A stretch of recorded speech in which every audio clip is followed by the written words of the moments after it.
ఈ సినిమాకి fight practice చేస్తున్నప్పుడు లారీ మీద నుండి కింద పడిపోయినా మోకాల మీద, రోడ్డు మీద డైరెక్ట్. సో ఆల్మోస్ట్ మోకాలు చిప్ప పగిలిపోయింది. 2 సంవత్సరాలు బెడ్ రీడన్ అనుకున్నాం. వెంటనే హాస్పిటల్కి వెళ్ళడము, స్కాన్ తీయడము, దేవుడి దయ వల్ల ఏమీ కాలేదు. ఆ గంగానమ్మ తల్లి ఉండే నాతో. అండ్ ఇంతమంది బ్లెస్సింగ్ అండ్ లవ్ అనుకుంటా. నిజంగా ఐ వాజ్ షాక్డ్, ఏం జరగలేదు మోకాలకి అని చెప్పి.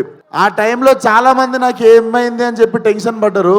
బాలయ్య గారు కాల్ చేసి ఒక 15 మినిట్స్ నాకు దెబ్బ తగిలిందని బాధపడితే, నాకు నిజంగా నేను ఆ టైంలో ఫోన్లో కనిపించదు అండ్ నేను ఎక్కువ ఎక్స్ప్రెస్ చేయలేదు, కానీ I was really crying. Balayya గారి వాయిస్లో ఎప్పుడు ఒక లౌడ్నెస్ ఉంటుంది కదా, నేను పడ్డా అని చెప్పి కాల్ చేసి he was really feeling bad for me. I'm worried అమ్మా నీకోసం అని చెప్పి. సార్ మీకు తెలియదు సార్, నా కళ్ళల్లో నీళ్ళు కొన్ని సంవత్సరాల తర్వాత తిరిగినాయి ఆ రోజు. Love you so much sir. నా అంత కన్సర్న్ చూపించిన వాళ్ళు ఫ్యామిలీ తర్వాత చాలా తక్కువ మంది సార్ లైఫ్లో. Thank you sir, love you.